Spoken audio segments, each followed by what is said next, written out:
Dugaan korupsi penjajuan tanah negara, Jaksa Penuntut Umum Kejari Ogan Ilir menuntut terdakwa Lukman dengan pidana penjara selama 6 tahun dan 50 juta subsidi 6 bulan kurungan, sama diwajib ke bayar duit pengganti 4,2 miliar.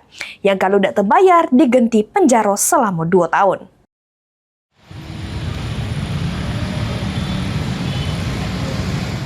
Sidang lanjutan perkara dugaan korupsi penjajuan tanah negara dengan luas 1.541 hektar yang menjerat terdakwa Lukman balik lagi bergulir di Pengadilan Tindak Pidana Korupsi pada Pengadilan Negeri Palembang. Di hadapan majelis hakim yang diketuai Agus Raharjo, Jaksa Penuntut Umum Kejaksaan Negeri Ogan Ilir menyatakan perbuatan terdakwa sudah memenuhi seluruh unsur tindak pidana korupsi sebagaimana dakwaan. Perbuatan terdakwa juga terbukti secara sah meyakinkan bersalah melakukan tindak pidana korupsi, menghukum terdakwa Lukman dengan pidana penjara selama 6 tahun dan 50 juta subsidi 6 bulan kurungan. Selain itu, terdakwa juga diwajibkan bayar duit pengganti sebesar 4,2 miliar, yang kalau tidak terbayar diganti pidana penjara selama 2 tahun.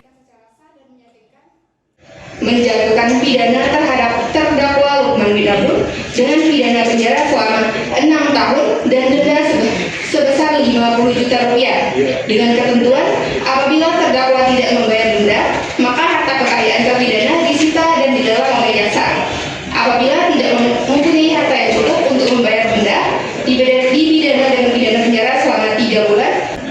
Menjatuhkan pidana tambahan berupa uang pengganti sebesar 4.293.238.000 rupiah dengan ketentuan apabila terdakwa tidak membayar uang pengganti maka diganti dengan pidana penjara selama 2 tahun. Sesudah mendengar tuntutan Jaksa Penuntut Umum, terdakwa melalui kuasa hukumnya mengajukan nota pembelaan di sidang selanjutnya. Heru Wahyudi, PAL TV.